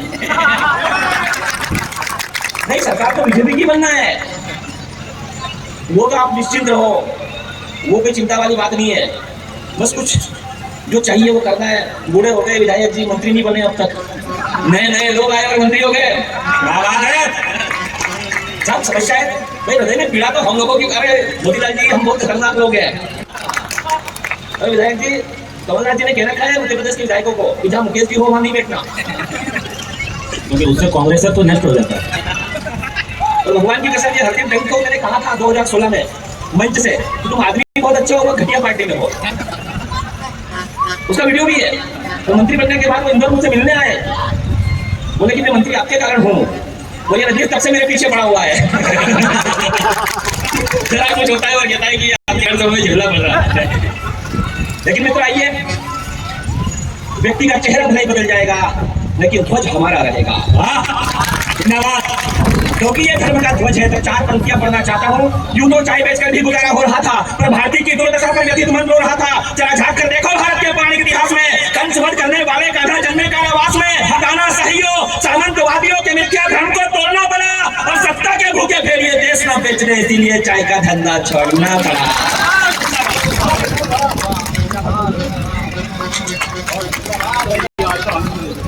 बात बोल रखी है कि तुम्हें जिससे डर लगे कि ये आदमी खतरा हो सकता है उधर का, उसको कवि सम्मेलन करा के मेरे सामने बिठा दो। आज का कांग्रेसी कल का भाजपा ही है। बासा मजा ही नहीं। अभी मैं तब रहा था, हर भारतीय के मन में एक आक्रोश पनप रहा था। संविधान अदालत की चौखट पर कानूनी पेचीदगियों से जूझ रहा था। शहीदों को इंसाफ दिलाने का कोई भी मार्ग नहीं सूझ रहा था। पटेल की धरा का स्वाभिमान जाए भले भाड़ में, मैडम लगी हुई थी एक पप्पू को पीएम बनाने की जुगाड़ में। मैडम लगी हुई थी एक पप्पू को पीएम बनाने की जुगाड़ में। तो इस देश की जनता ने समझ लिया भारत माता के दर्द को, और दिल्ली की गद्दी पर बिठा दिया फिर मोदी जैसे मर्द को। तो लोग कहते हैं कि कभी तो निष्पक्ष होता है। हमने कहा कि कभी निष्पक्ष कैसे हो सकता है? कोई निष्पक्ष कैसे हो सकता है? या तो कोई धर्म के साथ रहेगा, या फिर अधर्म के साथ रहेगा। और उस ईश्वर ने हमें इस भगवे ध्वज के साथ खड़े रहने का सौभाग्य दिया है, तो फिर हमें गर्व होता है कि हम धर्म के साथ में खड़े हैं, हम संस्कृति के साथ में खड़े हैं।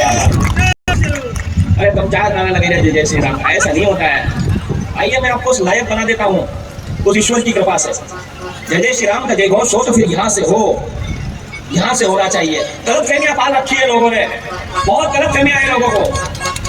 मैं सूर्य चंद्र की गति का निर्धारण करता, कभी भवरेंदु कभी सुदर्शन चक्र धारण करता, विष्णु भाया धरा पर धर्म का संस्थापक हो, अपने वैदिक विचारों से मैं सर्वव्यापक हूँ, सारी विद्याओं का ज्ञाता, मैं शरणागत वत्सल, मैं भाग्य विधाता, मैं वामन, मैं विराट, मैं अगम्य साहस का सिंधु हूँ, मैं दशरथ नंदन मर्यादा पुरुषोत्तम, मुझे गर्व है, मैं हिंदू हूँ। वो कहा फिर दो बार टिप्पणियां हुई, देखो भाई ने की, देखिए बहन ने की, न भाई को कुछ पता न बहन को कुछ पता। ये दोनों भाई बहन वही है जो भी जम्मू कश्मीर में 370 हटने के बाद बर्फ में खेल रहे थे। वो कह रहे हैं, वो कवित्री कह रही है ढोडर कोई आना नहीं चाहता है।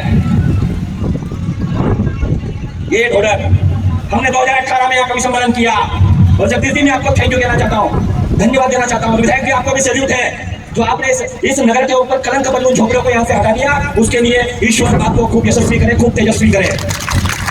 और घर घर में मर्यादित जीवन जीने वाली हमारी माताएं हैं, द्रौपदी की तरह बहनें हैं हमारी, जो यज्ञोद्भवा है।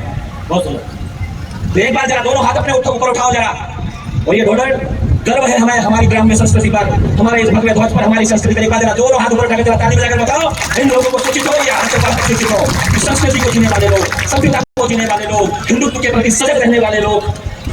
मैं कश्यप, अंगिरा, गौतम, वशिष्ठ, विश्वामित्र हूँ, मैं दुर्वासा, पाराशर, कृष्ण, देवपाल, जनक का चरित्र हूँ, मैं जनक, जाजली, अत्रि, मैत्रेय, भरद्वाज में शल्य हूँ, अरे चरवाहे को चंद्रगुप्त बना देता मैं कौटिल्य हूँ, मैं संदीपनी, जगत गुरु श्री कृष्ण का आचार्य हूँ, मैं अद्वैत वेदांत का प्रणेता, मैं आद्य शंकराचार्य हूँ, मैं विस्तारक अखिल ब्रह्मांड का, मैं सृष्टि का सृजक बिंदु हूँ, मैं भुवनेश्वरी का लाल विवेकानंद, मुझे गर्व है, मैं हिंदू हूँ।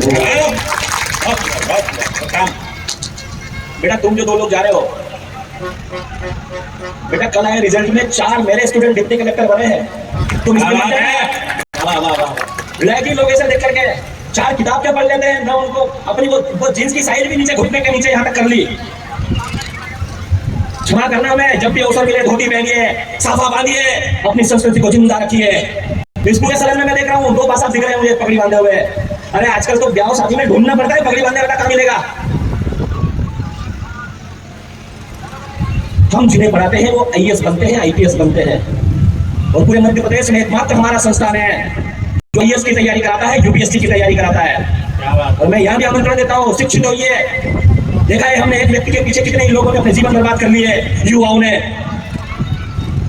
अपने माता पिता के बारे में सोचिए, हमारी संस्कृति के बारे में सोचिए। पगड़ी पुरुषार्थ की कहानी है, परिधान पुरखों की निशानी है, मंच देखकर भाषा नहीं बदली, अपना ये खानदानी है। केजी का इंदौर के अंदर एक संस्थान है जो देश में आईएएस यूपीएससी की तैयारी कराता है और आईएएस तैयार करता है, यानी कि जो कलेक्टर बन रहे हैं वो उनमें से कुछ लोग इनके संस्थान से निकले हुए, इनके स्टूडेंट हैं, इनके शिष्य हैं जो कलेक्टर बन करके इस देश की सेवा कर रहे हैं। ये हमारे लिए बहुत ही गौरव की बात है, एक बार तालियां बजाकर। लेकिन तो मैं किसान का बेटा, हम निकले गाँव से निकले, वहां से निकल कर यूनिवर्सिटियों में पढ़े, इतनी सारी डिग्रियां मैं आपको गिना नहीं सकता, उतनी डिग्रियां पढ़ी है। लेकिन हमें पसंद है हमारी धोती पहनना, हमारा ये साफा पहनना।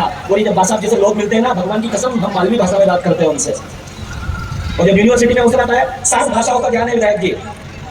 देश से बाहर भी हम लेक्चर देने जाते हैं, वहाँ जो भाषा चलती है उसको बोलते हैं। लेकिन जब हमारे गाँव में जाते हैं, हमारे गाँव ग्रामीण क्षेत्र में जाते हैं, तो यार मालवी भाषा बोलने का जो आनंद है, अपनी संस्कृति के साथ जुड़े रहने का जो आनंद हुआ करता है। आइए तब में कविता का जन्म होता है, मैं कविता पढ़ना चाहता हूँ। और मैं ये इतनी बातें कहने का अर्थ केवल इतना है, कवि सम्मेलन केवल मनोरंजन नहीं है। इसमें से 4 बच्चे भी यदि ऐसा हो गए कि हमें राष्ट्र के लिए, धर्म के लिए, संस्कृति के लिए जीना है, तो फिर कवि सम्मेलन कराना सार्थक होता है, और कवि सम्मेलन होना सार्थक हो जाता है। यार सैल्यूट करता हूँ मैं आप लोगों को। ये वहाँ बैठे थे, वहाँ से उठ करके यहाँ आ गए। मेरे पास जोरदार ताली बजा दीजिए, मुझे अनुमति दीजिए, अच्छी कविता है। आइए मैं आपको थोड़ी देर के लिए जालौर लिए चलता हूँ। अलाउद्दीन खिलजी की बेटी फिरोजा, अलाउद्दीन खिलजी की बेटी फिरोजा मनचाहा सोहर पाने की खातिर रखती थी रोजा। एक दिन प्रसन्न उस पर उसका परवरदिगार हो गया। खिलजी की बेटी को हमारे लाडले बिरमने से प्यार हो गया। पर किया नहीं उसने मातृभूमि का मोल भाव, ठुकरा दिया दिल्ली के बादशाह की बेटी का प्रस्ताव। एक राजा हुए जालौर के, उनका नाम था कन्नड़देव, उनके बेटे का नाम था बिरमदेव। उस समय अलाउद्दीन खिलजी ने दिल्ली पर कब्जा कर लिया था और उसकी एक लड़की थी जिसका नाम था फिरोजा। वो फिरोजा हमारे उस बिरमदेव से इश्क करने लगी। और जो चौहान वंशीय लोग यदि यहाँ पर है, मां आशापुरा उनकी कुलदेवी है, तो उन लोगों को मैं समर्पित करता हूँ ये पंक्तियां स्पेशली। यार क्या गौरव है हमारा। उसको कहा कि तुझसे निकाह कर ले, तुझे दिल्ली का बादशाह बना देंगे। लेकिन हमारा वो शूरवीर, वो क्या कारण दिया उसने, वो कारण आपके बीच में बताओ कि क्या कारण बताया उसने कि क्यों रिश्ता नहीं करना है उससे। वो कारण यदि आपके हृदय तक पहुंचे तो सूचित कीजिएगा। अलाउद्दीन खिलजी की बेटी फिरोजा मन चाहा सोहर पाने की खातिर रखती थी रोजा। एक दिन प्रसन्न उस पर उसका परवरदिगार हो गया। खिलजी की बेटी को हमारे अड़वे बिरमदेव से प्यार हो गया, पर किया नहीं उसने मातृभूमि का मोल भाव, ठुकरा दिया दिल्ली के बादशाह की बेटी का प्रस्ताव। कहा कि धर्म पथ पर बढ़ा दिए कदम, हम पीछे मोड़ते नहीं है, गोमांस खाने वालों से हम कोई रिश्ता जोड़ते नहीं है।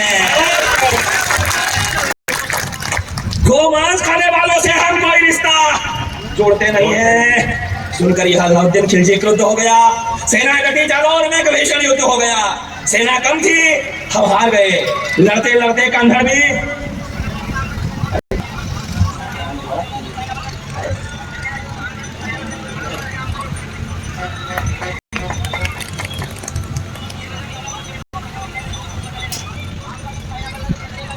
गोमांस खाने वालों से हम कोई रिश्ता जोड़ते नहीं है। सुनकर यह अलाउद्दीन खिलजी क्रुद्ध हो गया।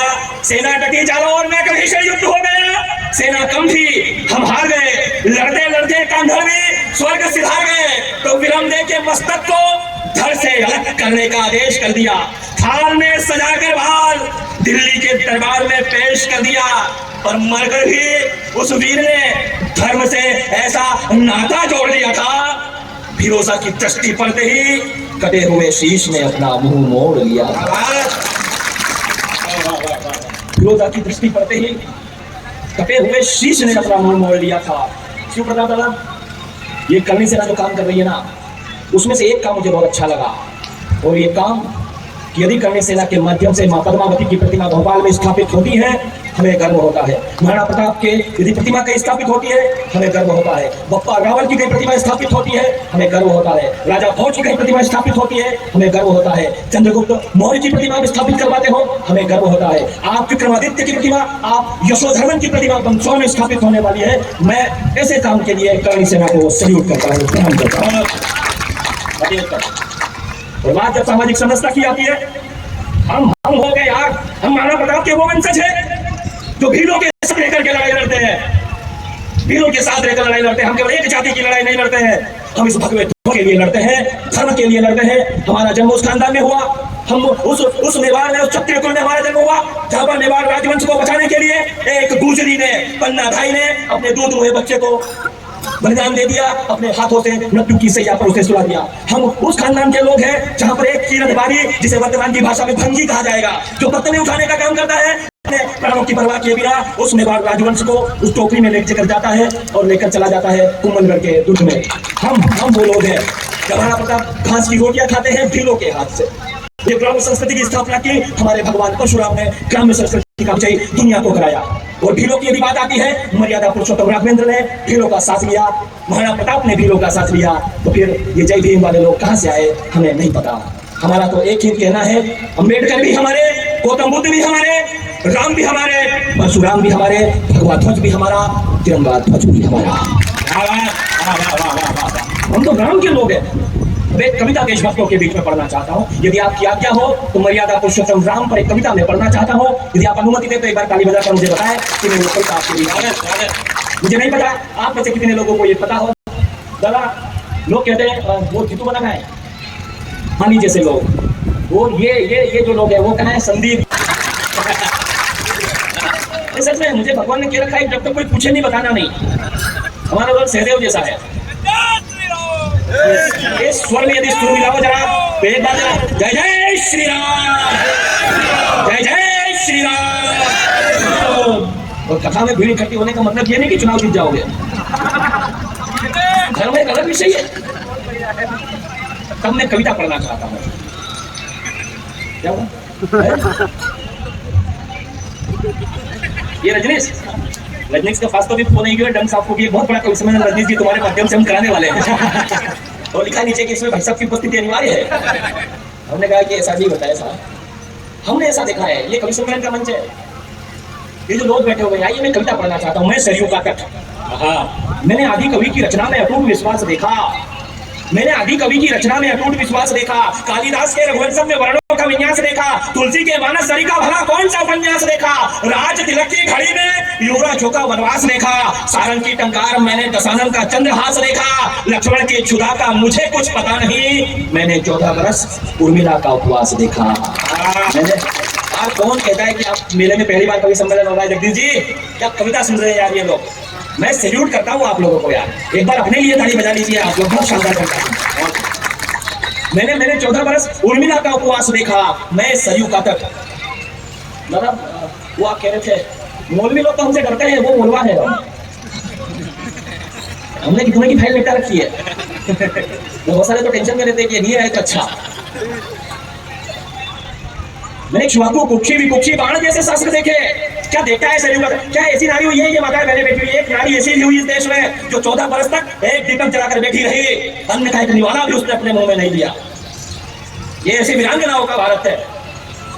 मैंने क्षुवाकु कुक्षी विकुक्षी बाण जैसे शासक देखे, अन्य प्रथु धुंधुमार जैसे प्रशासक देखे, योनाशु को विवस्वान के कीर्ति पत्र पढ़ते देखा, मान खाता को अश्वमेध यज्ञों के प्रतिमान करते देखा, सुसंधि भूसंधि भरत असीत का इस धरा पर आना, सगर के 60,000 पुत्रों का भस्मीभूत हो जाना, असमान अंशुमान दिलीप के कठिन यत्नों से गंगा धरा पर आई भागीरथ के प्रयत्नों से, कुपुत्र के पौत्र रघु का कुबेर पर चढ़ जाना, अनायास ही फिर सूर्यवंश का रघुवंश कहलाना, सखान प्रवर्धा अमरीश की धर्म निष्ठा देखी, न हो जाति न भाग की बढ़ती हुई प्रतिष्ठा देखी, आज के घर में दशरथ से धर्मात्मा आएंगे, सरयू उठलाकर बोली अगली पीढ़ी में परमात्मा आएंगे। वाह वाह वाह वाह वाह, सरयू उठलाकर बोली जय जय जय जय, सरयू उठलाकर बोली अगली पीढ़ी में परमात्मा आएंगे, मैं सरयू का तट। और राम के घर में लव कुश का जन्म हुआ। सुनिएगा, मैं लोगों को बताना चाहता हूँ, मैं वो कविताएं नहीं पढ़ता हूँ जो लोग सुनना पसंद करते हैं, मैं वो कविता सुनाना चाहता हूँ जो आप लोगों को सुननी चाहिए। दीपक भैया, लव और कुश, कुश के बाद 108वीं पीढ़ी में एक राजा हुए जिनका नाम था विजयभूप। विजयभूप ने अपनी राजधानी अयोध्या से गुजरात के वल्लभी नगर में ट्रांसफर कर ली। विजयभूप के 6ठी पीढ़ी में एक राजा हुए शिलादित्य। शिलादित्य की पत्नी थी, वो आबू के राजा की बेटी थी, उसका नाम था पुष्पावती। पुष्पावती के 3 बेटियां हुई, पुत्र की प्राप्ति नहीं हो रही थी, वो मां भूता देवी के दर्शन करने के लिए आबू पर्वत पर जाती है, शिलादित्य पर आक्रमण हो जाता है, समूचा राज्य तहस नहस हो जाता है। पुष्पावती को इस बात की सूचना मिलती है कि तुम्हारा राज्य नष्ट हो गया है। पुष्पावती अपने पति की याद में सती होना चाहती है, लेकिन गर्भ में बच्चा पल रहा होता है। पुष्पावती कलावती नाम की ब्राह्मणी को वो बच्चा सौंप करके फिर सती हो जाती है, और वो जो कलावती ब्राह्मणी है उसने ईडर के भीलों को उस बच्चे को सौंपा। उस बच्चे का जब परिचय पूछा गया, उस बच्चे का नाम था गुहिल। गुहिल से गुहिल वंश की स्थापना हुई। उसके वंश में राजा हुए कालभोज, जिनका बप्पा रावल कहते हैं। बप्पा रावल के कुलवंश में मोकल का जन्म हुआ, उस कुल में कुंभा का जन्म हुआ, उसी कुल में राणा सांगा का जन्म हुआ, उस कुल में उदय सिंह का जन्म हुआ, उस कुल में महाराणा प्रताप जी का जन्म हुआ। हमारा संबंध हम कौन खानदान के लोग यार? तब मैं बड़े खानदान की 4 पंक्तियां पढ़ता हूँ। एक संगठन बना दिया, 4 लोग अपने आपसी द्वेष के कारण पूरे समाज को गुमराह कर रहे हैं। तो 4 पंक्तियां पढ़ना चाहता हूँ। हम किस खानदान के लोग हैं? हम किस खानदान के लोग हैं? एक हमारा अयोध्या राजवंश राज सिंह है, 4 भाई हैं, चारों भाई उसे फुटबॉल बुला चुके हैं, सभी ठोकर मार रहे हैं। इस सिंहासन पर राम को नहीं बैठना है, लक्ष्मण भाई के साथ चला गया। भरत वो तो सन्यासी है, उसको कोई लेना देना नहीं है। शत्रुघ्न खुद भरत की आज्ञा का उल्लंघन नहीं करता है। दुनिया के इतिहास में केवल हमारा इतिहास ऐसा है, चाहे एक राजवंश एक राज सिंहासन के लिए 4 भाई ठोकरे मार रहे हैं। हम वो लोग नहीं है जो एक सिंहासन के लिए अपने बड़े भाई का सिर काट कर अपने पिता के साथ भेजते हैं।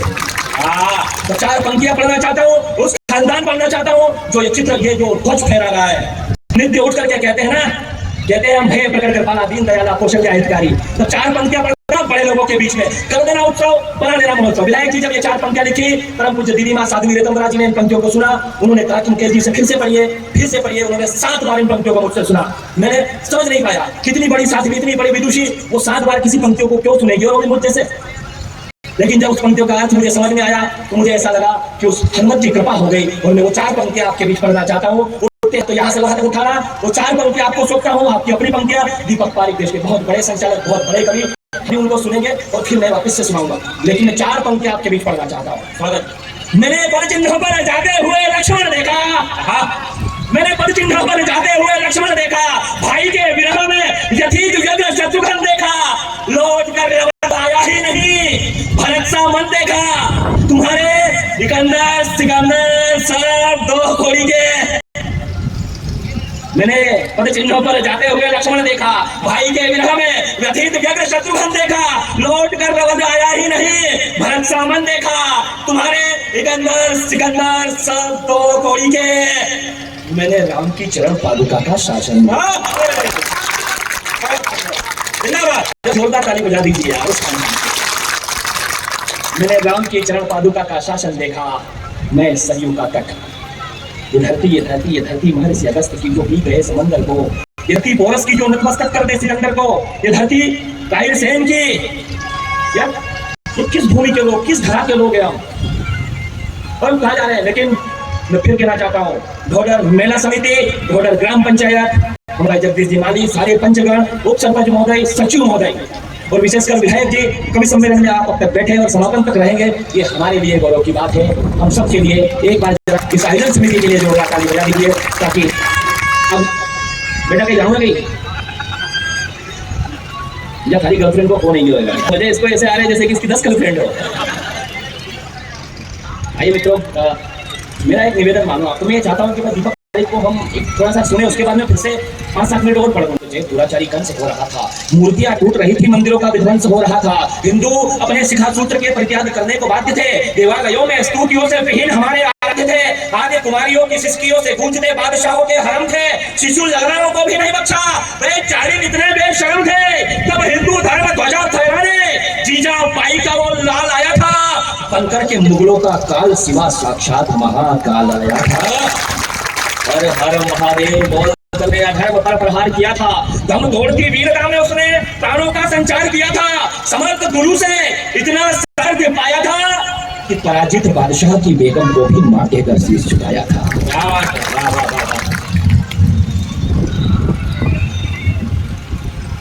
नाबो वहन के पुत्र गंधर्व सेन की रानी राजमहिषी ने सिद्ध आचरण किया, तो भरतहरि के भाई का जन्म से पहले ही महादेव ने नामकरण किया, देवताओं ने बरसाए पुष्प सत्कार किया था, आदित्य ने अवध में मर्यादा पुरुषोत्तम राघवेंद्र का मंदिर बनाया था, हमारे आदित्य ने न भूतो न भविष्यति महादेव के शिवालय कहते हैं, विक्रम के पौरुष की कथा को इस्तांबुल के पुस्तकालय कहते हैं, सको हुणों को नष्ट करके विक्रम संकट का भगवा परचम फहराया था, रोम के राजा जूलियस सीजर को भी बंदी बनाकर उज्जैन की गलियों में घुमाया था। क्या क्या गौरवशाली अतीत है हमारा, क्या इतिहास है। बताइए, इस इतिहास से जुड़ी एक कविता पढ़ना चाहता हूँ, 2 मिनट की एक कविता, लेकिन इस कविता का केवल इतना सा, मैं जिस बात पर कविता पढ़ रहा हूँ, विधायक जी, महाराणा प्रताप जी को सारी दुनिया जानती है, महाराणा चेतक जी की टापों से कितने कवियों की जिंदगी संवर गई। टप टप टप टप टप। लेकिन मैं कविता उस बात पर पढ़ना चाहता हूँ, महाराणा प्रताप जी की एक बेटी थी जिसका नाम था चंपा। दीपक भैया, कुछ लोग कहते हैं कि आप ये कहाँ से लाए, हमने कहा जहां से भी लाए, सही लाए, हमें जहां से भी लाए, हमारा इतिहास का गौरव बढ़ता है, तो हम इसे हर मंच से पढ़ेंगे। तो मैं कविता पढ़ना चाहता हूँ आपके बीच में, ये जो हमारी बहनें बैठी हुई है इन्हें समर्पित करता हूँ। आइए भैया,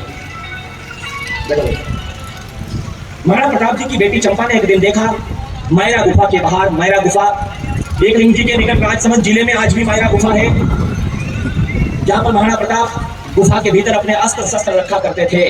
वे भीलों के साथ जब युद्ध का अभियान चला रहे थे, तब मायरा गुफा के बाहर एक दिन महाराणा प्रताप जी बैठे बैठे रो रहे थे। उनकी 11 वर्ष की बेटी चंपा ने ये देखा कि महाराणा प्रताप जी रो रहे हैं, बस कविता की यही भूमिका है, मैं कविता पढ़ना चाहता हूँ।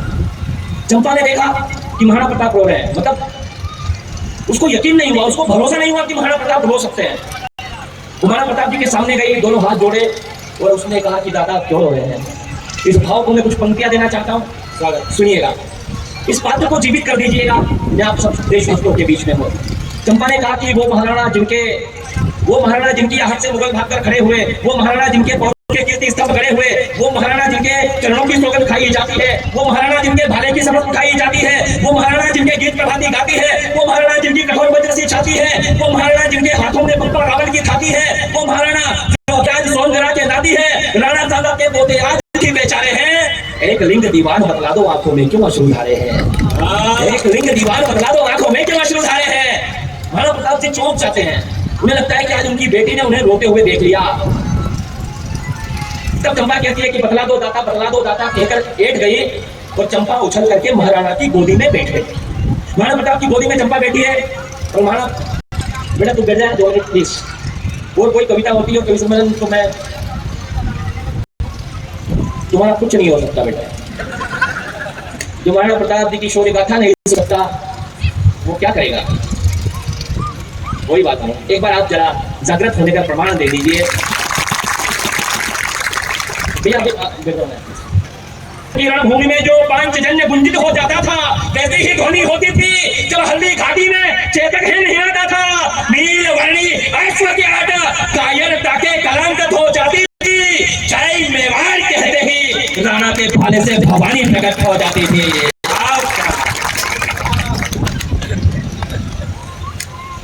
बतला दो दाता कहकर चंपा एट गई और उछल करके वो महाराणा की गोदी में जा बैठ गई। भैया महाराणा जी की गोदी में बैठी है 2 पंक्तियां पढ़ता हूँ। कैसे बतला दूं संकट इसको। इतना बड़ा व्यक्तित्व महाराणा प्रताप कि कैसे बतला दूं संकट इसको महाराणा की जिह्वा सोच रही थी। लेकिन अगले पल जो हुआ कैसे बतला दूं संकट इसको महाराणा की जिह्वा सोच रही थी। चंपा नन्हे हाथों से महाराणा के आंसू पोंछ रही थी। नन्हे हाथों से महाराणा के आंसू पोंछ रही थी। तो महाराणा क्या सोचते हैं कि पल में बूटी ला देगी जैसे हनुमान से पूछ रही है। पल में बूटी ला देगी जैसे हनुमंता से पूछ रही है। कष्ट मिटा देगी सारे जैसे अहिंसा से पूछ रही है। मेरी बेटी होकर के मेरी माँ जयवंता से पूछ रही है। मेरी बेटी होकर के मेरी माँ जयवंता से पूछ रही है। तो महाराणा प्रताप जी को ऐसा लगता है कि जब मानती नहीं है जिद कर बैठती है तब महाराणा कहते हैं कि महाराणा का मस्तक झुक जाएगा ऐसा प्रयोजन मांग लिया है। महाराणा का मस्तक झुक जाएगा ऐसा प्रयोजन मांग लिया है। सागर से अगर किसी ने रास्ता 7 योजन मांग लिया है। खाने को अन्न का एक दाना नहीं है। द्वार पर आए अतिथि ने आज भोजन मांग लिया है। द्वार पर आए अतिथि ने आज भोजन मांग लिया है। तो चंपा कहती है कि दादा बस इतनी सी बात जिसे भोजन मांग लिया। तो महाराणा कहते हैं महाराणा का उत्तर सुनिएगा। महाराणा प्रताप जी कहते हैं कि बेटा दुख ये नहीं है। दुख ये है कि आज एक लिंग दीवान के दरबार से इसके घर से मेरे द्वार से अतिथि खाली हाथ लौट जाएगा। मैं सोच रहा हूँ कि मैं दिल्ली की सारी शर्तें मान लूं ताकि मैं पुरखों की आन को लज्जित नहीं होने दूं। लेकिन मैं मर करके यदि ऊपर गया तो मुझे भक्ता रावण मिलेंगे। मैं उन्हें क्या मुंह दिखाऊंगा। यदि मैं मर करके ऊपर गया राणा कुंठा मुझे मिलेंगे। मैं उनसे कैसे नजरें मिलाऊंगा। राणा सांगा यदि कहेंगे कि महाराणा प्रताप ये बतलाओ कि आखिर तुमने ऐसा क्या किया क्यों किया तब मैं उन्हें क्या उत्तर दूंगा। ये सोचकर मुझे रोना आ रहा है। क्या चंपा कहती है कि दादा मेरा भाई अमर सिंह 4 वर्ष का है और अमर सिंह को जब भूख लगती है तो वो मुझसे रोटी मांगता है। मुझसे रोज रोटी मांगता है। तब मैं क्या करती हूँ वो उत्तर सुनिएगा। तब चंपा कहती है कि बड़ी बहन के अंतस में माँ का हृदय रहता है। बड़ी बहन के अंदर में माँ का हृदय रहता है। जीजा भूख लगी है मुझको दोपहरी में अमर सिंह कहता है। जीजा भूख लगी है मुझको दोपहरी में अमर सिंह कहता है। मुझको लगती है भूख तो अश्रु की 2 बूंदों को चख लेती हूँ। मेरे हिस्से की रोटियां बचाकर अमर सिंह के लिए रख लेती हूँ। मेरे हिस्से की रोटियां बचाकर मैं अमर सिंह के लिए रख लेती हूँ। सजेगा मेवाड़ी मुकुट तेरे माथे पर उसे विश्वास दिला देती हूँ। मेरे हिस्से की रोटियां मैं अमर सिंह को खिला देती हूँ। मेरे हिस्से की रोटियां मैं अमर सिंह को खिला देती हूँ। और शिव प्रताप दादा चंपा का उत्तर सुनिएगा। चंपा कहती है कि पिताजी दादा मैंने 18 दिनों से भोजन नहीं किया है। महाराणा प्रताप की बेटी हमारे स्वाभिमान के लिए भूख से मर गई। महाराणा प्रताप चंपा की तरफ देखते हैं। चंपा उनकी बाहों में गिरने लगती है। चंपा बेहोश हो जाती है। महाराणा प्रताप उसे झंझोड़ते हैं। महाराणा प्रताप जी कहते हैं कि भाई साहब उठो चंपा उठो। चंपा आंखें खोलती है महाराणा प्रताप जी की तरफ देखती है और कहती है कि दादा आपके संकल्प को पूरा करने के लिए मैं ये दुनिया छोड़कर जा रही हूँ। अपने प्राणों की आहुति दे रही हूँ। लेकिन आप मुझे वचन दीजिए कि आप अकबर को कोई भी संधि का पत्र नहीं लिखेंगे। महाराणा प्रताप चंपा की आंखों में आंखें डालकर देखते हैं। दीपक भैया माथे पर स्वाभिमानी सर पड़े हुए थे। महाराणा प्रताप ने जब चंपा को देखा उसके स्वाभिमानी उसके सूर्यवंशी माथे पर स्वाभिमानी सर पड़े हुए थे। उसकी भुजाओं में पुरखों के बलिदानी भुजबल पड़े हुए थे। मां पद्मिनी के जौहर के पराक्रमी पल पड़े हुए थे। महाराणा जूझ रहे थे जिन संकटों से चंपा की मुट्ठी में उन समस्याओं के हल पड़े हुए थे। अंतिम बार महाराणा प्रताप चंपा की आंखों में आंखें डालकर देखते हैं। चंपा कहती है कि दाता वचन दीजिए, और उनकी उंगली ऐसे पकड़ लेती है। दोनों एक दूसरे की आंखों में क्या देखते हैं। अंतिम 4 पंक्तियां मेरे काव्य पाठ की, फिर हम दीपक भैया को सुनेंगे। मैं 4 अंतिम पंक्तियां पढ़ता हूं। यूं लगा कि पप्पा रावण हाथों में खड़ग धारे आ गए। दोनों एक दूसरे में क्या देखते हैं। यूं लगा कि पप्पा रावण हाथों में खड़ग धारे आ गए। हम वीर हर हर महादेव के लगाते जयकारे आ गए। रावत चूड़ा मोछों पर ताव लेकर आ गए। राणा सागा सीने पर सीखा लेकर आप अपने दोनों हाथ ऊपर उठाइए यार, चंपा के स्वाभिमान के सम्मान में, उसके बलिदान के सम्मान में, और ये तालियां गड़गड़ाती हुई लगने चाहिए। और अपनी साइकिल उठा करके वो पहुंच गए अल्फ्रेड पार्क, और आजाद पार्क के नाम से उसे जाना जाता है। और वहां जाकर के सामने देखा उन्होंने मंत्रणा कर रहे थे अपने मित्र सुखदेव राज के साथ कि भगत सिंह को छुड़ाना है, और चारों ओर से अंग्रेजों ने उन्हें घेर लिया। आजाद हिंदुस्तान का पहला प्रधानमंत्री जब कोर्ट में गुलाब डालकर घुमा करता था, तब चंद्रशेखर आजाद फुटपाथों पर भीख मांगकर अपना पेट भरा करती थी। ऐसा नहीं है। बात अगर विचारधारा क्या है तो कोई आए सामने, लोग कहते हैं कि सुई हमने बनाई, सुई तुमने बनाई, सुई तुमने बनाई, कुंभलगढ़ का किला क्या तुम्हारे बाप ने बनाया? चित्तौड़ का दुर्ग किसने बनाया? महाराणा की तलवार कहां से आई? यदि सुई से लेकर सारे आविष्कार नेहरू के काल में हुए तो नेहरू के काल में कहते हैं एम्स खुले, एम्स खुले, की बातें करते हो। 6000 गुरुकुल कहां गए हमारे? उस बात का भी उत्तर दो। नष्ट कर दिया हमारे गुरुकुल, हमारी संस्कृति नष्ट कर दी। लेकिन हम 2014 के बाद राष्ट्र ने अंगड़ाई ली। घर में हम नमस्ते सदा वत्सले मातृभूमि वाले लोग, हम तुर्याय कार्याय बद्धक्रियम कहने वाले लोग, हम प्रभो शक्तिमान हिंदू राष्ट्रांग भूता गाने वाले लोग, हम धर्मो रक्षति रक्षिता वाले लोग, हम सेवा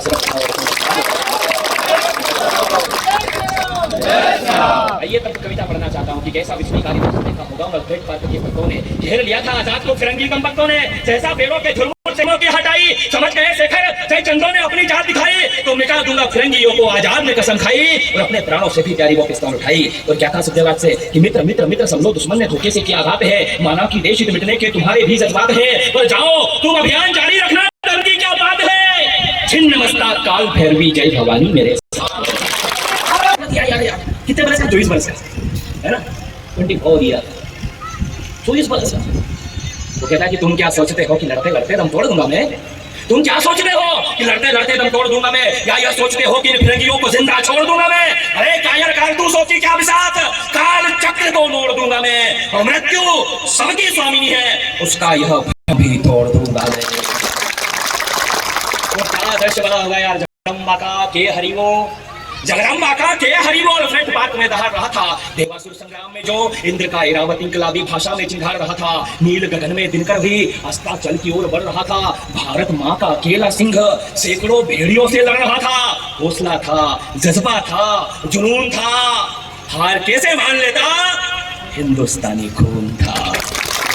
भारत माता क्षमा करना तू मुझको, आजाद होकर भी आजाद नहीं करा पाया माँ में तुझको। माँ के गर्भ में ही त्याग दिया था उसने मृत्यु के भय को, दशो दिशाएं चंबित जानकर आजाद के निश्चय को। धर्रा उठा काल पुरुष भी जब आने वाले पल को खपा, त्रिवेणी का संगम सहम गया, डोली धरा अंबर भी काबा, तो युग युगांतर तक रहे आलोकित देशभक्त की मसाल जला दी। आजाद ने अंतिम बोली वंदे मातरम बोलकर अपनी कनपटी तो इस देश की खातिर उन बलिदानियों का सम्मान होना चाहिए। दोनों हाथ अपने ऊपर उठाना, उत्सव करना, महोत्सव कर देना। आपकी 2 मिनट तक बजती हुई तालियां। जय श्री राम, वंदे मातरम, जय श्री राम, भारत माता की, भारत माता की, वंदे